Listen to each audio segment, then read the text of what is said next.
In South Africa today, many were left picking up the pieces after what's been days of some of the most violent unrest in that country in decades. For a nation that was supposed to be a blueprint to the world for reconciliation, there is now quite a bit of anger. But unlike the past, it's not rooted in racism, but what some are calling the most obscene inequality on the planet. Ian Pannell reports. South Africa's in crisis. What you're seeing is the worst unrest to hit the country since the end of apartheid.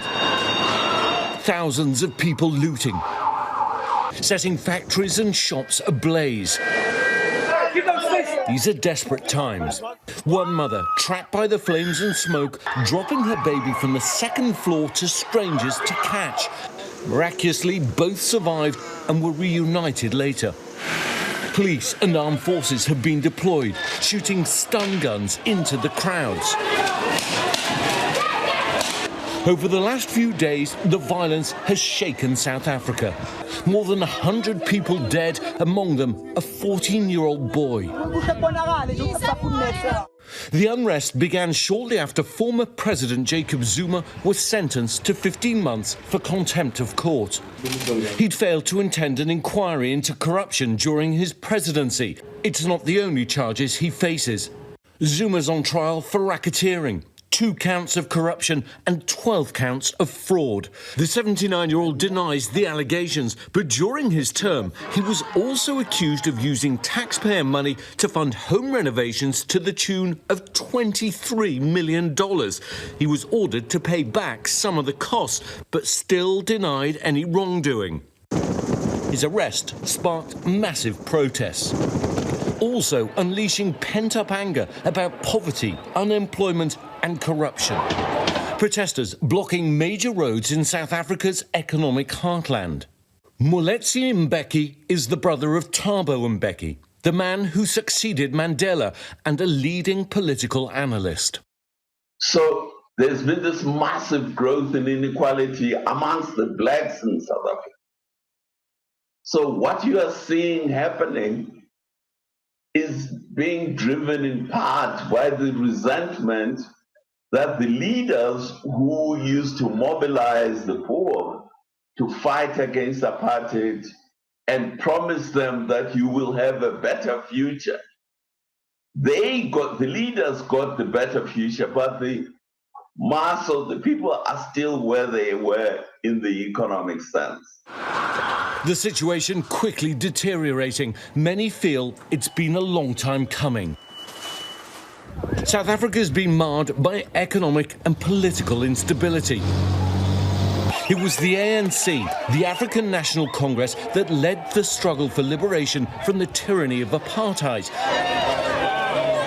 Like Nelson Mandela, Jacob Zuma was a hero of that fight. But today, he and his party are accused of being at the heart of the country's problems, riddled with corruption. In 2019, the World Bank saying South Africa was the most unequal country in the world, where 20% of people control 70% of resources. But Zuma has a loyal group of supporters who say he's advocated for providing opportunities for poor rural residents. His supporters are largely Zulu, South Africa's largest ethnic group, and the riots took place in their backyard. And see the mess. This business owner was opened for 12 years. It took just one day to tear it all down. I'm finished with anger. I'm very disappointed. I had the little bit of hope I had for a black man is finished. It's finished. I'm born here. I'm running the business here. I'm helping the community here. And this is the thank you. The government now deploying more than 25,000 troops to quell the unrest. The people in South Africa's 2 most populated provinces are already feeling the toll. With the grocery stores ransacked and oil refineries shut down, lines of cars form as people struggle to get enough food and gasoline. South Africa's current president, Cyril Ramaphosa, has been criticised for not doing enough to protect the people, especially the poor. Our current president used to be a leader of the poorest section of our workers, which were mine workers. Today, the gentleman is a billionaire. South Africa's unemployment reached new highs only last month. And for a lot of South Africa's youth, the future looks bleak. The fear is that today's calm is only a lull, that without real change, more violence and death might be unavoidable. Ian Pannell for ABC News.